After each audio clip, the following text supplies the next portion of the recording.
Hello everyone, I want to start by saying thank you to all who are involved in this course. This has been a really amazing experience. My project is called EdSmith, and the tools and techniques used here are close enough to what we use in my job that I opted to not share the code directly. However, I have pulled it up here so we can showcase parts of it through the video. So this is a multi-agent system that augments student response data to give generative feedback to test takers.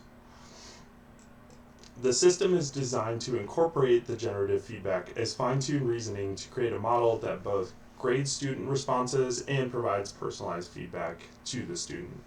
At its core of this project, the EdSmith agent orchestrates everything, and this is controlled by Claude Code and is defined by the agent and associated scale markdown file.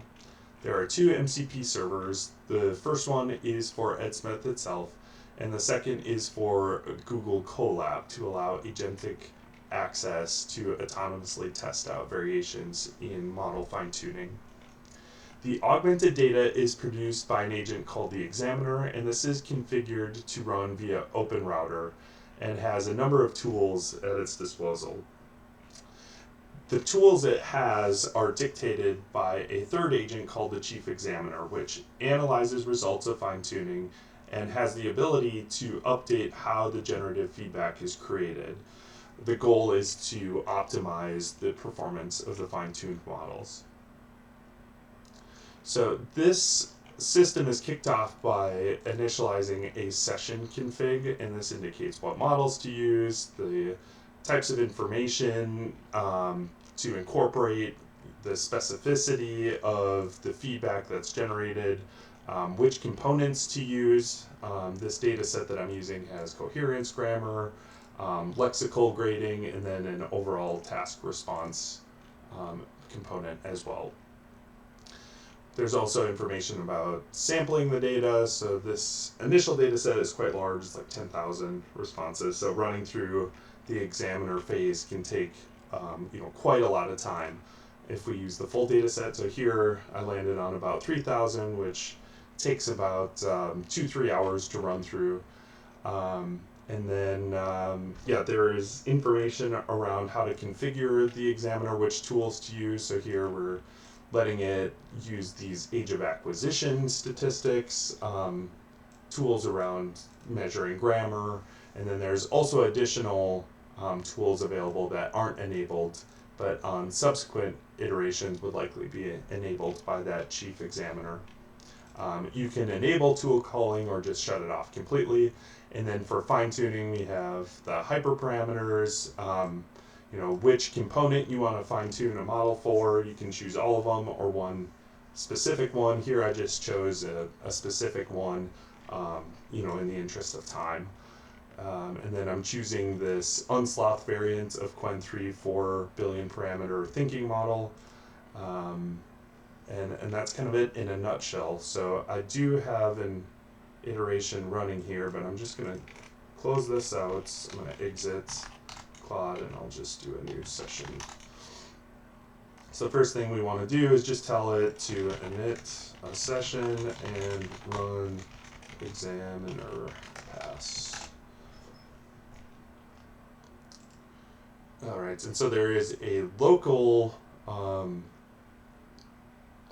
folder here that gets synced with the Google Drive. And so you can pass information through all of these different steps through this medium. So it's created a new folder here. So right now we just have the session information that we initialized. And the next step is to actually start making these calls against the data set. So it partition the data so that if we do multiple iterations through this where the chief examiner is making updates and we create new generative feedback that it's an apples to apples comparison against the training and validation test split. So it's always the same data used across the iterations. All right, so with that, I'm going to switch over to, let's see, do I have? Yeah, okay. Open router. with this real quick, I will just start showing some examples. So you can see the different stages of, if it's in the middle of tool calls or if it's a completed request. So here I'll just navigate to a completed request. We can see the system prompt, so it's telling the agent that it's an expert examiner. It's telling it how specific to be. Here it's the lowest level of specificity, and then it gives the rubric and how to differentiate the scores it's giving. Tells it to cite specific evidence for why it's giving the score, and then it gives indications of the tools available. Finally, it gives the expected output structure. So here, this data set only has the overall score. So part of this is taking that overall score and calibrating it to create a subscore. So with this kind of approach, you can get really nuanced agents for very specific parts of the rubric and the standards, and then you can take those scores and aggregate them and ensure they're calibrated with the overall score there.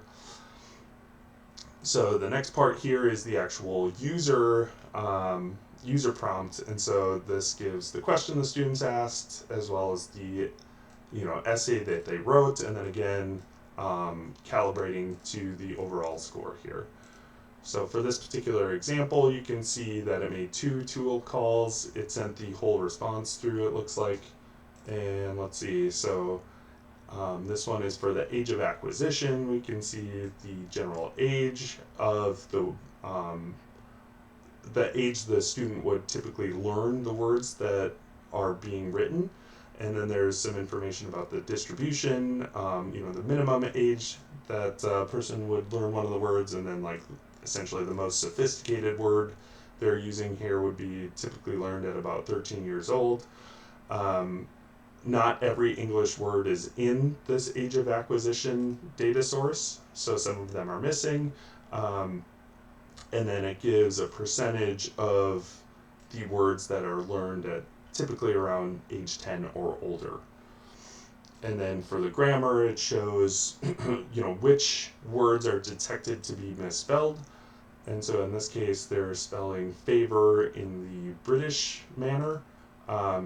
So they are opting to say that that should be spelt a little bit different. And then that's being cross-referenced with the age of acquisition. So we're saying, that the student messed up a word that they would typically learn around age 7. And in our industry, that intersection between age of acquisition and the errors they're making tends to produce quite a high signal, especially with young learners.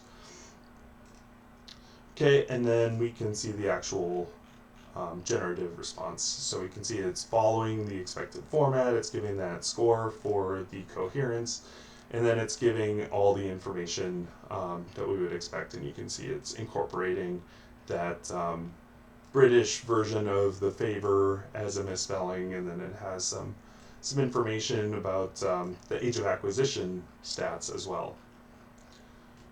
All right, so now I'm going to switch back over here to the code. And so that's still running. So after this is finished, typically it would prompt you to now start fine tuning. So I have one of those sessions just in the browser because I already ran it, and this takes an enormous amount of time to run end to end. So this would just pop up on its own. It would start including all of this information into the cells, all this code into the cells. It would run the fine tuning, so you can see here the losses is pretty decent. There's evidence that it's healthily learning the patterns it's supposed to. And then here we have an example output. So we have the question, we have the essay, and we can see that within this thinking block, it's following the kind of pattern we're expecting it to follow, and then it's giving the correct score here. So that's it in a nutshell. Just about at 10 minutes, I'll wrap it up. Once again, thanks everybody. This was such a cool program. I'm very happy I did it, and it was very nice working with all of you over the last couple months.